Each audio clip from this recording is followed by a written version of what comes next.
നമുക്ക് നിധിയുടെ സുധീഷിന്റെ വരാൻ പോകുന്ന ദിവസങ്ങൾ നല്ലൊരു കഥയായിട്ടാലോ? വീഡിയോ ഇഷ്ടപ്പെടുവാണെങ്കിൽ ഒന്ന് ലൈക്ക് ചെയ്ത് ഹൈപ്പ് ചെയ്യാൻ മറക്കരുതേ. ആദ്യമായി കാണുന്നവരാണെങ്കിൽ സബ്സ്ക്രൈബ് ചെയ്യാനും മറക്കരുത് കേട്ടോ.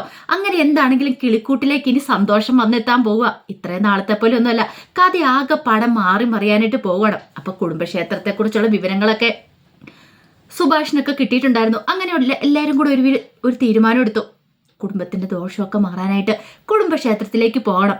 അങ്ങനെ കുടുംബത്തിലുള്ള എല്ലാവരും കൂടെയാണ് പോകാൻ തുടങ്ങുന്നത്, ഭാസ്കരൻ ഉൾപ്പെടെ. അപ്പൊ ഭാസ്കരനെ കൊണ്ടുപോകാനായിട്ട് സുധീഷിനൊന്നും ഒട്ടും താല്പര്യം ഉണ്ടായിരുന്നില്ല. കാരണം ഭാസ്കരനെ എവിടെ ചെന്നാലും പ്രശ്നം ഉണ്ടാക്കുന്നൊക്കെ ഒരു ചിന്തയായിരുന്നു അവരുടെ മനസ്സിൽ. പക്ഷെ ഭാസ്കരൻ പോകാതിരിക്കുമോ? തൻ്റെ കുടുംബക്ഷേത്രമല്ലേ. അങ്ങനെ എല്ലാവരും കൂടെ ഭാഗമൊക്കെ കെട്ടിപ്പെറുക്കി പോകാൻ ഒരുങ്ങണം. ആ സമയത്ത് ചാന്ദിനി അവരോടൊപ്പം ഉണ്ട്. ചാന്ദിനി അവിടെ ഇരുത്തിയിട്ട് പോകാൻ പറ്റില്ലല്ലോ. അങ്ങനെ അവരെല്ലാവരും കൂടെ നേരെ കുടുംബക്ഷേത്രത്തിലേക്ക് പോകണം. അപ്പോൾ കുറേ ദൂരെയാണ് കുടുംബക്ഷേത്രം. അപ്പം ആ ഒരു ഗ്രാമമാണ്. അവിടെ ചെന്ന് കഴിഞ്ഞപ്പോഴത്തേനും സുഭാഷ് ചോദിച്ചു, അല്ലടാ ഇനിയിപ്പോൾ എങ്ങോട്ടാ പോന്നെ? വഴിയും കാര്യങ്ങളൊക്കെ നിനക്ക് അറിയാമെന്ന് ചോദിച്ചു. അതെ, അതൊക്കെ ഞാൻ സെറ്റ് ചെയ്തിട്ടുണ്ട് സുഭാഷേട്ട അതൊന്നും ഓർത്ത് വിഷമിക്കണ്ടാന്ന് സുധീഷ് പറഞ്ഞു. അങ്ങനെ അവരെല്ലാവരും കൂടെ കാറിൽ നിന്ന് ഇറങ്ങി അവിടെയൊക്കെ നോക്കണം. ഈ സമയത്ത് ഭാസ്കരൻ നേരെ വിട്ടടിച്ചങ്ങോട്ട് പോവാണ്. ഭാസ്കര പോക്കണ്ടിഞ്ഞപ്പോൾ സുഭാഷ് പറഞ്ഞു, അച്ഛൻ എങ്ങോട്ട് പോവുക? ദേ ഇങ്ങോട്ടേക്ക് വാ. വെറുതെ അവിടെ എവിടെയൊക്കെ പോയിട്ട് പരിചയമില്ലാത്ത സ്ഥലത്ത് വന്ന് ഞങ്ങൾക്ക് അന്വേഷിക്കാൻ പറ്റില്ല എന്ന് പറഞ്ഞു. അപ്പോഴേക്കും ഭാസ്കരൻ്റെ ഒരു ഡയലോഗ്, നീ എന്നെക്കുറിച്ച് എന്താ വിചാരിച്ചേ? ഇതെന്റെ സ്വന്തം നാടാ, ഞാൻ ജനിച്ചു വളർന്നേ. ഇവിടെ നീ എന്നെ പഠിപ്പിക്കാൻ നോക്കണ്ട, എനിക്കറിയാം എവിടെ പോയിട്ട് എവിടെ വരണമെന്ന്. അന്തം വിട്ടുപോയി ബാക്കി എല്ലാവരും. ഭാസ്കരൻ പറഞ്ഞു, അതെ വൈകുന്നേരം ആഹാരം കഴിക്കാറാകുമ്പത്തേനും ഞാൻ അങ്ങോട്ട് എത്തിക്കോളാം. നിങ്ങൾ എവിടെയാന്ന് വെച്ചാൽ അങ്ങോട്ടാന്ന് വെച്ചാൽ പോയിക്കോ, ഞാൻ അവിടെ തന്നെ എത്തിക്കോളൂ എന്ന് പറഞ്ഞു. അവർക്കൊന്നും മനസ്സിലായില്ല. അങ്ങനെ ഭാസ്കരൻ അങ്ങോട്ട് പോയി കഴിഞ്ഞപ്പോഴത്തേനും സുധീഷ് ഒരാളെ ഫോൺ വിളിക്കണം. അപ്പോഴേക്കും ഒരാൾ അങ്ങോട്ടേക്ക് വന്നിട്ട് ചോദിച്ചു, നിങ്ങളാണ് എന്നെ ഫോൺ വിളിച്ചേ? സുധീഷാണെന്ന് ചോദിച്ചു. അത് ഞാൻ തന്നെയാ. അല്ല മണിച്ചേട്ടനല്ലേന്ന് ചോദിച്ചു. അതെ ഞാനാ വിളിച്ചേ. നിങ്ങൾ വാ. അപ്പൊ നേരത്തെ സുധീഷ് വിളിച്ച് കാര്യങ്ങളൊക്കെ സെറ്റ് ചെയ്ത് വെച്ചിട്ടുണ്ടായിരുന്നു. അവിടെ വരുമ്പോഴത്തേനും അവർക്ക് താമസിക്കാനൊക്കെ സ്ഥലം വേണമല്ലോ. അപ്പൊ 1-2 ദിവസം പൂജയും കാര്യങ്ങളൊക്കെ ഉണ്ട്. അതിന് ശേഷമാണ് ഇനി തിരികെ പോകുന്നുള്ളൂ. അപ്പം നേരത്തെ സുധീഷ് വിളിച്ച് കാര്യങ്ങളൊക്കെ ചെയ്തുകൊണ്ട് അവരെയും കൂട്ടിക്കൊണ്ട് മണി നേരെ ഒരു വീട്ടിലേക്ക് ചെല്ലുവേണം. അവിടെ ചെന്നിട്ട് മണി പറഞ്ഞതേ നിങ്ങൾക്ക് ഇവിടെ താമസിക്കാമെന്ന് പറഞ്ഞു. ഇവിടെ കുടുംബക്ഷേത്രത്തിൽ വരുന്നവരൊക്കെ ഇവിടെ താമസിക്കുന്നതെന്ന് പറഞ്ഞു. അത് കേട്ടപ്പം സുധീഷ് പറഞ്ഞു, കുഴപ്പമില്ല ഞങ്ങളിവിടെ കഴിഞ്ഞോളാന്ന് പറഞ്ഞു. പിന്നെ നിങ്ങളുടെ കുടുംബത്തിലുള്ള ആൾക്കാർ വേറെ ഇവിടെ ഉണ്ടെന്ന് പറഞ്ഞു. അതൊരു അത്ഭുതമായിരുന്നു, വേറെ ആൾക്കാർ ഇവിടെ ഉണ്ടെന്ന്. അതാരാ? അപ്പോഴേക്കാണ് സുനന്ദ അങ്ങോട്ട് ഇറങ്ങി വരുന്നുണ്ട്. സുനന്ദയെ കണ്ടു കഴിഞ്ഞപ്പോഴത്തേനും സുഭാഷും എല്ലാവരും ഞെട്ടി. സുനന്ദയോ? സുനന്ദ പെട്ടെന്ന് നിന്നിച്ചു. അല്ല സുഭാഷ് ചേട്ടാ നിങ്ങളെന്താ എവിടെയെന്ന് ചോദിച്ചു. അത് ഞങ്ങൾ കുടുംബക്ഷേത്രത്തിൽ വരെ വന്നാ. ആ സമയത്ത് നിധി ചോദിച്ചു, അല്ല സുനന്ദ ഒറ്റയ്ക്കാണോ വന്നേ? അല്ല ഞാനുണ്ട്, അഖിലേട്ടനുണ്ട്, പിന്നെ അമ്മയൊക്കെ ഉണ്ടെന്ന് പറഞ്ഞു. ഞങ്ങൾ കുടുംബക്ഷേത്രത്തിൽ വന്നാന്ന് പറഞ്ഞു. അത് കേട്ട് കഴിഞ്ഞപ്പം സുഭാഷിനൊക്കെ വല്ലാത്ത ഞെട്ടലുണ്ടായി. ദൈവമേ ഇനിയിപ്പം ലളിതാമ്മായി ഉണ്ടെങ്കിൽ എന്തൊക്കെ സംഭവിക്കുമെന്ന് അറിയത്തില്ല. അപ്പോഴേക്കും പെട്ടെന്ന് ലളിത അങ്ങോട്ട് ഇറങ്ങി വന്നു. അവരെ കണ്ടു കഴിഞ്ഞപ്പോൾ ലളിതയ്ക്ക് സഹിച്ചില്ല. നിങ്ങളൊക്കെ എന്തിനാടാ ഇങ്ങോട്ടേക്ക് വന്നേന്ന് ചോദിച്ചു. ആ സമയം സുധീഷ് പറഞ്ഞു, ഞങ്ങൾക്ക് പിന്നെ ഞങ്ങളുടെ കുടുംബക്ഷേത്രത്തിൽ വരാൻ പാടില്ലേ? പിന്നെ ഒരു കുടുംബക്ഷേത്രം, ഇത്രയും നാളും ഇല്ലാത്ത കുടുംബക്ഷേത്രം നിനക്കൊക്കെ ഇപ്പോഴെവിടുന്ന് വന്നടാ എന്നൊക്കെ ചോദിച്ചിട്ട് ദേഷ്യപ്പെടുവാണ്. ഈ സമയത്ത് മണി ചോദിച്ചു, അല്ല നിങ്ങൾ സ്വന്തക്കാരല്ലേന്ന് ചോദിച്ചു. അതെ സ്വന്തക്കാര. അപ്പോഴേക്കും ലളിത ദേഷ്യപ്പെട്ട് അകത്തേക്ക് അങ്ങോട്ട് കയറി പോവാണ്. ആ സമയം സുധീഷ് പറഞ്ഞു, കുറച്ച് സ്വത്തുകാർക്കും കാര്യങ്ങളൊക്കെ ഉണ്ട്, അതുകൊണ്ട് അത്ര അടുപ്പത്തിലല്ലാന്ന് പറഞ്ഞു. അങ്ങനെ എല്ലാ കുടുംബത്തിലും ഇങ്ങനെ പ്രശ്നങ്ങളൊക്കെ ഉണ്ട്, അതൊന്നും കാര്യമായിട്ട് എടുക്കണ്ട. അവരിവിടെ താമസിക്കുന്നുണ്ട്. സാധാരണ ഗതിയിൽ കുടുംബക്ഷേത്രത്തിലേക്ക് വരുന്നവരൊക്കെ ഇവിടെ താമസിക്കുന്നത്. കാരണം കുടുംബക്ഷേത്രമാണല്ലോ. പിന്നെ അത് മാത്രമല്ല, നിങ്ങൾക്കിത് കുടുംബക്ഷേത്രമായിരിക്കും, പക്ഷെ ഇവിടെയുള്ള ആൾക്കാർക്കുണ്ടല്ലോ ഈ ക്ഷേത്രം എന്ന് പറഞ്ഞിട്ടുണ്ടെങ്കിൽ അത്ര പ്രിയപ്പെട്ടാണ്. അവരുടെ വിളിപ്പുറത്ത് കേൾക്കുന്ന ദൈവമാണ് ഇവിടെ ഇരിക്കണമെന്ന് അവർ പറയണത്. അത്രയ്ക്ക് ശക്തിയുള്ള ദേവിയാന്നാ പറയണേ. അതുകൊണ്ട് എല്ലാവർക്കും ഭയങ്കര വിശ്വാസമെന്ന് പറഞ്ഞു. അതോടെ കേട്ട് കഴിഞ്ഞപ്പോഴത്തേനും എല്ലാവർക്കും ഭയങ്കര സന്തോഷമായി. പിന്നെ നിങ്ങൾക്ക് എന്തെങ്കിലും പരിഹാരങ്ങളൊക്കെ ചെയ്യാനുണ്ടെങ്കിലും നല്ലത് സംഭവിക്കണമെങ്കിലും പൂജകളൊക്കെ ചെയ്താൽ മതി, അതൊക്കെ നടക്കുമെന്ന് പറഞ്ഞു. ധൈര്യമായിട്ടിരുന്നു, വിശ്വസിച്ചാൽ മാത്രം മതി. വിളിച്ചാൽ വിളിപ്പുറത്ത് വരുന്നതെന്ന് പറഞ്ഞല്ലോ എന്ന് പറഞ്ഞു. പിന്നെ എൻ്റെ ആവശ്യമുണ്ടല്ലോ എന്നെ ഒന്ന് വിളിച്ചാൽ മതി, നമ്പരും കാര്യങ്ങളൊക്കെ സുധീഷിനേലുണ്ടല്ലോ എന്ന് പറഞ്ഞു. അതൊക്കെ ഉണ്ടെന്ന് പറഞ്ഞു. അങ്ങനെ ഒടുവിൽ അയാൾ റൂമൊക്കെ കൊണ്ട് കാണിച്ചു കൊടുക്കുന്നുണ്ട്. അതിന് ശേഷമാണ് അവിടുന്ന് പോകുന്നത്.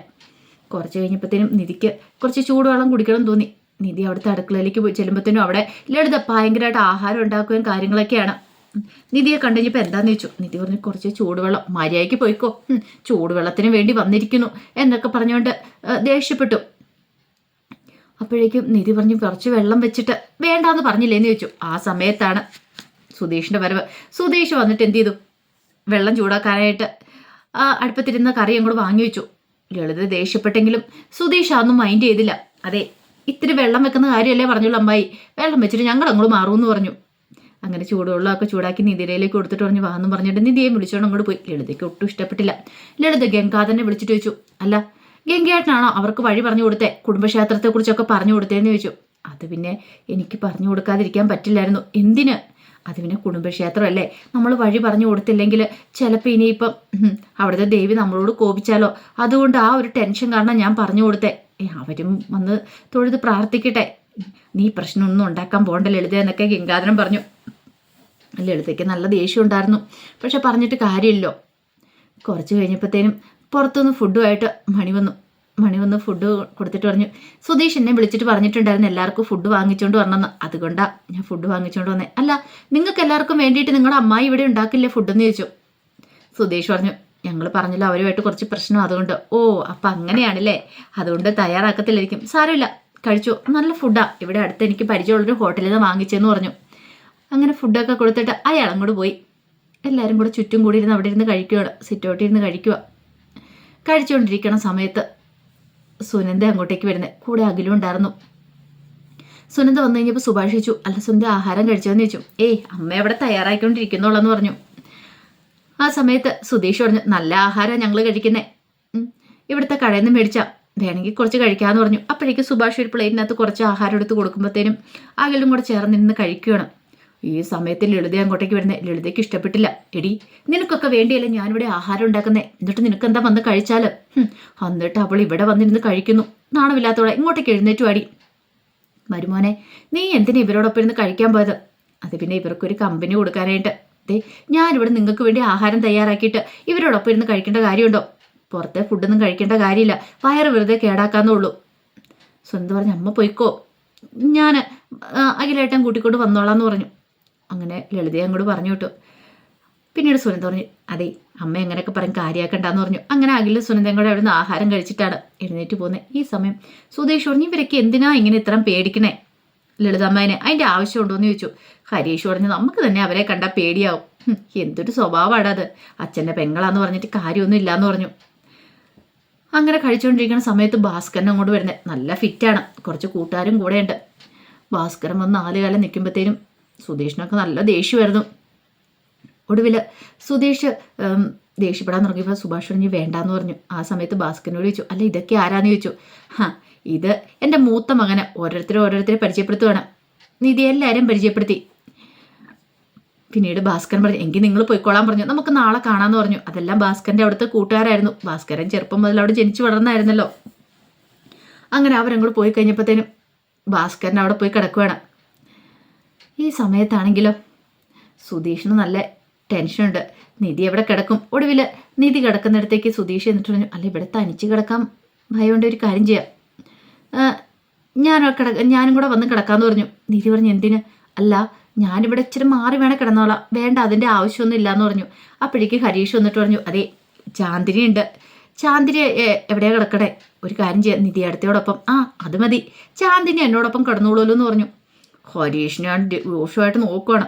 എൻ്റെ ദൈവമേ, കട്ടുറുമ്പാവൻ വന്നവനെ, എങ്ങനെയെങ്കിലും നിധിയെ ഞാൻ സെറ്റായിക്കൊണ്ടിരുമ്പോഴത്തേനും അവൻ ഇടയ്ക്കിലേക്ക് കയറിയേക്കുന്നു എന്നൊക്കെ ഒരു ചിന്തയായിരുന്നു സുധീഷിനെ മനസ്സിൽ. സുധീഷ് ഹരീഷിനെ വിളിച്ചുകൊണ്ട് പുറത്തേക്ക് ഇറങ്ങി. എടാ നിനക്കിത് എന്തിൻ്റെ കേടാന്നൊക്കെ ചോദിച്ചു. അങ്ങനെ അന്നത്തെ ഒരു രാത്രി അങ്ങോട്ട് കഴിഞ്ഞുപോയി. പിറ്റേ ദിവസമായി കഴിഞ്ഞപ്പോഴത്തേനും എല്ലാവരും രാവിലെ ക്ഷേത്രത്തിലേക്ക് പോകാനായിട്ട് ഇറങ്ങി. ഈ സമയത്ത് അവർ ചെല്ലുമ്പോഴത്തേനും നേരത്തെ തന്നെ ഭാസ്കരൻ അവിടെ സ്ഥാനം പിടിച്ചിട്ടുണ്ടായിരുന്നു. ഭാസ്കരൻ നേരത്തെ എന്നിട്ടുണ്ടായിരുന്നു. എല്ലാവരോടും ഒപ്പം ഇറങ്ങാന്നൊക്കെ സുനന്ദ പറഞ്ഞ, പക്ഷെ ലളിത സമ്മതിച്ചില്ല. അവരോടൊപ്പം ഒന്നും പോകേണ്ട കാര്യമൊന്നുമില്ല, നമുക്ക് കുറച്ച് നേരത്തെ പോകാമെന്നൊക്കെ പറഞ്ഞുകൊണ്ട് വലിയ ആളും കളിച്ച് ലളിത എന്ത് ചെയ്തു, മോളെയും മരുമനും കൂട്ടിക്കൊണ്ട് പോവുക ചെയ്തേ. ഇവർ ചെന്ന് കഴിഞ്ഞപ്പോൾ ഭാസ്കരൻ എന്താണ് ക്ഷേത്രത്തിൽ അവിടെ ഉണ്ട്. അങ്ങനെ അവിടെ ചെന്ന് കഴിഞ്ഞപ്പോഴത്തേനും പൂജാരിയുടെ കയ്യിലേക്ക് പൂജ ചെയ്യാൻ കുറച്ച് സാധനങ്ങളൊക്കെ കൊടുക്കുകയാണ്. അങ്ങനെ പൂജാരി അതൊക്കെ പിടിച്ചിരിക്കുമ്പോഴത്തേനും ലളിത അങ്ങോട്ടേക്ക് വരുന്നേ. ലളിത വന്നിട്ട് പറഞ്ഞു, ഇതെന്താ പൂജാരി ഇത്? ഇത്രയും വർഷക്കാലം ഇവിടെ ഞങ്ങളല്ലേ വന്ന് ചെയ്തോണ്ടിരുന്നേ, പുറമേ നിന്ന് പുതിയതായിട്ടൊക്കെ ആൾക്കാർ വരുമ്പോൾ ഇങ്ങനെയൊക്കെയാണോ ചെയ്യേണ്ടതെന്ന് ചോദിച്ചു. ഈ സമയത്ത് പൂജാരി എന്ത് ചെയ്തു, മണിയോട് പറഞ്ഞു, മണി വന്നിട്ടുണ്ടായിരുന്നു അവിടെ, മണിയോട് പറഞ്ഞു, അതെ ഇവർ ഇന്ന് വരെ വന്നിട്ടില്ല ഇവിടെ ഈ ക്ഷേത്രത്തിൽ. അപ്പോൾ ഇവർ എല്ലാ വർഷം ഈ ക്ഷേത്രത്തിലേക്ക് കുറേ മാസവരിയും കാര്യങ്ങളൊക്കെ ഉണ്ട്, അതൊക്കെ കൃത്യമായിട്ട് അടയ്ക്കേണ്ട. ഇവർ ഇത്രയും വർഷങ്ങളായിട്ടൊന്നും അടച്ചിട്ടൊന്നും ഇല്ലയെന്ന് പറഞ്ഞു. മണി പറഞ്ഞു അത് ശരിയാ. പിന്നീട് മണി അവരോട് പറഞ്ഞു, അതെ നിങ്ങൾ ഇത്രയും കാലം ഇവിടെ വന്നിട്ടുണ്ടായിരുന്നല്ലോ, ഇവിടെ എല്ലാ വർഷവും ഇങ്ങനെ മാസവരിയും കാര്യങ്ങളൊക്കെ ഉണ്ട്, അതൊക്കെ കൃത്യമായിട്ട് അടയ്ക്കേണ്ടതാന്ന് പറഞ്ഞു. ഈ സമയം ലളിത പറഞ്ഞു, ഇതൊക്കെ അടയ്ക്കാത്തവരുടെ പൂജയും കാര്യങ്ങളൊന്നും ചെയ്യേണ്ട കാര്യമൊന്നുമില്ല, അവർക്കിവിടെ യാതൊരു സ്ഥാനമില്ല, എങ്ങാണ്ടൊന്നോ ഒരു കുടുംബക്ഷേത്രമാണെന്നും പറഞ്ഞ് വലിഞ്ഞു കയറി വന്നിരിക്കുക എന്നൊക്കെ പറഞ്ഞ് ലളിത വെറുതെ അപമാനിക്കുകയാണ് അവരെ. ആ സമയം ഭാസ്കരന് ഇഷ്ടപ്പെട്ടില്ല. ഭാസ്കരൻ പറഞ്ഞു, അതെ നീ ജനിക്കുന്നതിന് മുമ്പ് ഞാൻ ജനിച്ച ഞാനാണ് ഈ കുടുംബക്ഷേത്രം ആദ്യമായിട്ട് കണ്ടത്, നിനക്കറിയാലോ, പിന്നെ അതിന് ശേഷമാണ് നീ, പിന്നെ നിന്നെ കെട്ടിച്ചു വിട്ടതല്ലേ, അപ്പോൾ കെട്ടിച്ചു വിട്ടുമ്പോൾ കെട്ടിയവൻ്റെ അല്ലേ നിന്റെ കുടുംബക്ഷേത്രം ഇട്ട് വരുന്നത്, പിന്നെ നീ എന്തിനാണ് ഇവിടേക്ക് വരുന്നതെന്നൊക്കെ ചോദിച്ചു. അപ്പോൾ വേറെ കുറച്ച് ആൾക്കാരൊക്കെ ഇവിടെ ഉണ്ടായിരുന്നു. അപ്പോൾ അവർ പറഞ്ഞു, നിങ്ങൾ ഇപ്പോഴല്ലേ വന്നേ, ഇത്രയും നാൾ നിങ്ങളിവിടെ കണ്ടില്ലല്ലോ, എന്താണെങ്കിലും വർഷം കൊടുക്കേണ്ട പൈസയൊക്കെ നിങ്ങൾ കൊടുക്കാതിരിക്കാനൊന്നും പറ്റില്ല, അതൊന്നും കൊടുക്കാതെ വന്നിട്ട് പെട്ടെന്ന് ഇവിടെ പൂജകളൊക്കെ ചെയ്യാന്ന് പറഞ്ഞാൽ അതൊന്നും നടക്കുന്ന കാര്യമില്ല എന്ന് പറഞ്ഞു. ആ സമയം മണി പറഞ്ഞു, അതാണ് ആ കാര്യം. അപ്പോഴേക്കും സുഭാഷ് പറഞ്ഞു, അതൊക്കെ ഞങ്ങൾ തന്നോളാം, എത്ര രൂപയെന്ന് പറഞ്ഞാൽ മതി, അതൊക്കെ ഞങ്ങൾ തന്നോളാം എന്ന് പറഞ്ഞു. അത് കേട്ടപ്പോൾ മണി പറഞ്ഞു, അതെ അതൊക്കെ പതുക്കെ മതി, എല്ലാ വർഷവും ഇനി മുടങ്ങാതെ വരുമല്ലോ. അപ്പോൾ സുഭാഷ് പറഞ്ഞിട്ടുണ്ടായിരുന്നു ഞങ്ങൾക്ക് ഇങ്ങനെ ഒരു കുടുംബക്ഷേത്രത്തെക്കുറിച്ചൊന്നും അറിയണ്ടായിരുന്നില്ല, അതുകൊണ്ടാണ്. അപ്പോൾ ഇനിയിപ്പം മുടങ്ങാതെ തന്നോളാം എന്നൊക്കെ പറഞ്ഞു. മണി പറഞ്ഞു, അത് മതി, എല്ലാ വർഷം വരുമ്പോൾ തന്നാൽ മതി, ഇപ്പോൾ ഒന്നിച്ച് തരേണ്ട കാര്യമൊന്നുമില്ല, നിങ്ങളുടെ കൂടെ കുടുംബക്ഷേത്രമല്ലേ എന്നൊക്കെ പറഞ്ഞു. അല്ലെങ്കിൽ ഈ നിൽക്കുന്ന ലളിതയോട് പോലും ഞാനാണെങ്കിൽ എല്ലാ വർഷം വിളിച്ച് ഓർപ്പിക്കണം, എങ്കിലും ആ പണം തരത്തോളം എന്നൊക്കെ പറഞ്ഞു. ഓഹോ, എന്നിട്ടാണ്ട് നീ വലിയ ആൾ കളിക്കണമെന്നൊക്കെ ഭാസ്കരൻ കളിയാക്കൊണ്ട് ലളിത ശരിക്കും നാണം കെട്ടുപോയി. അങ്ങനെ ആദ്യത്തെ ദിവസത്തെ പൂജകളും കാര്യങ്ങളൊക്കെ നടന്നു. പിറ്റേ ദിവസം അവിടെ ഒരു പ്രത്യേകതയുണ്ട് ആ ക്ഷേത്രത്തിൽ. അപ്പോഴേക്കും മണി വന്നിട്ട് പറഞ്ഞു, നിങ്ങൾ വന്ന സമയം കറക്റ്റാണ്, നാളത്തെ ദിവസം ഇവിടുത്തെ ഏറ്റവും വലിയ പ്രത്യേകതയുള്ള ദിവസം എന്ന് പറഞ്ഞു. നാളെ ഇവിടെ കുറേ പൂജകളും കാര്യങ്ങളൊക്കെ ഉണ്ടെന്ന് പറഞ്ഞു. അത് കേട്ടതും സുഭാഷ് പറഞ്ഞു, അല്ല എന്ത് പൂജയാലും ഞങ്ങൾ ചെയ്യാമെന്ന് പറഞ്ഞു. ഈ സമയം ലളിത ഇത് കേട്ടു.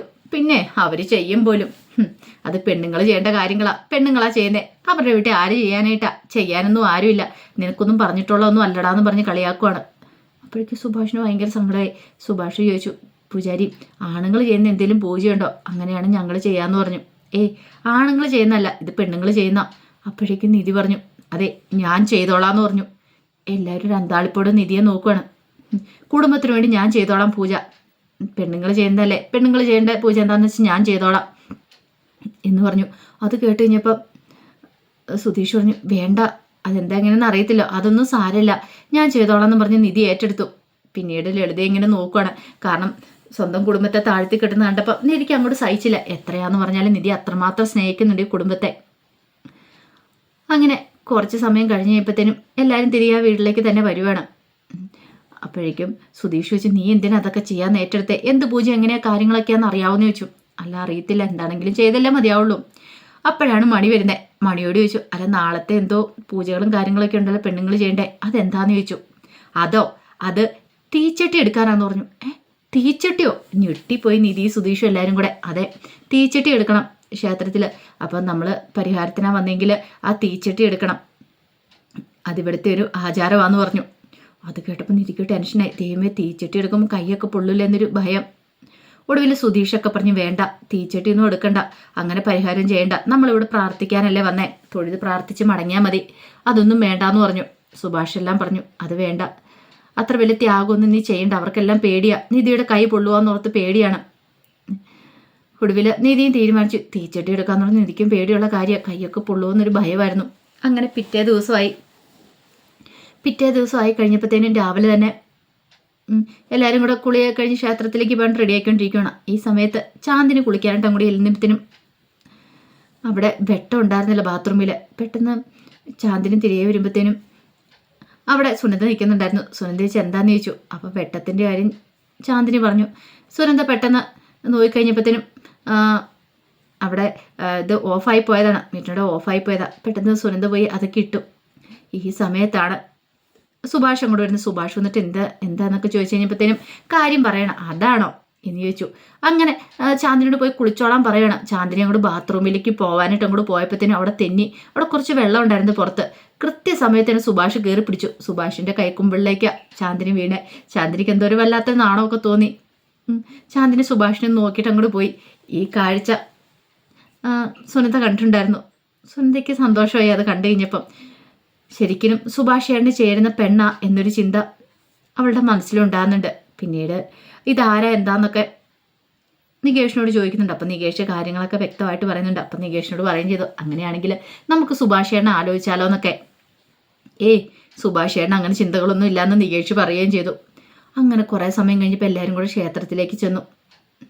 അന്നത്തെ ദിവസം തീച്ചട്ടി എടുക്കാനായിട്ട് സുനന്ദയാണ് നിൽക്കുന്നത്. അപ്പോൾ സുനന്ദ തീച്ചട്ടി എടുക്കാൻ നിൽക്കുന്നുണ്ടപ്പോഴത്തേനും നിധി ചോദിച്ചാൽ സുനന്ദയാണോ എടുക്കണേ? അതെ, എല്ലാ വർഷവും ഇവിടെ വന്ന് അമ്മയാണ് എടുക്കുന്നത്. എനിക്ക് നല്ലൊരു വിവാഹ ജീവിതം ഉണ്ടാവണം എല്ലാത്തിനും വേണ്ടിയിട്ട്.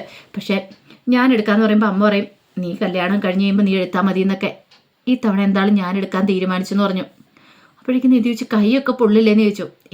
നമ്മളെ ഭഗവാനെ മുറുക്ക വിളിച്ചുകൊണ്ട് തീച്ചട്ടി എടുത്തിട്ടുണ്ട്, ദേവിയെ മുറുക്ക വിളിച്ചുകൊണ്ട് തീച്ചട്ടി എടുത്തിട്ടുണ്ട്, നമ്മുടെ ഒരു കൈയും പൊള്ളില്ല, നമുക്ക് പൊള്ളുന്നതായിട്ട് തോന്നുന്നത് പോലും ഇല്ലയെന്ന് പറഞ്ഞു. ധൈര്യമായിട്ട് നമുക്ക് മുന്നോട്ട് പോകാമെന്ന് പറഞ്ഞു. നമ്മുടെ കുടുംബത്തിന് ഐശ്വര്യം കാര്യങ്ങളൊക്കെ ഉണ്ടാവും എന്നൊക്കെ പറഞ്ഞു. ഇങ്ങനെ സംസാരിച്ചുകൊണ്ടിരിക്കുമ്പോൾ ലളിത അങ്ങോട്ട് വന്നു. ലളിത വന്ന് വഴക്ക് പറയാണ് സുനന്ദയെ. അപ്പോഴേക്കും സുനന്ദ അങ്ങോട്ട് പോയി. ഈ സമയം ലളിത പറഞ്ഞു, ഇന്നലെ എന്തൊക്കെയോ വീരവാദം മുഴക്കിയതാ തീച്ചട്ടി എടുക്കുന്നൊക്കെ, എന്നിട്ട് ഇപ്പം എന്തായി? ഞാൻ അപ്പോഴേ പറഞ്ഞല്ലേ എന്നൊക്കെ പറഞ്ഞ് കളിയാക്കുവാണ്. ഈ സമയം സുധീഷ് പറഞ്ഞു, അതൊന്നും നീ കേൾക്കണ്ട നിധി എന്ന് പറഞ്ഞു. ഈ സമയം നിധി എന്ത് ചെയ്തു, നികേഷിനെ വിളിച്ച് ഇങ്ങോട്ട് നമുക്കൊന്ന് പ്രാർത്ഥിച്ചിട്ട് വരാമെന്ന് പറഞ്ഞ് അങ്ങോട്ട് കൂട്ടിക്കൊണ്ടുപോയി.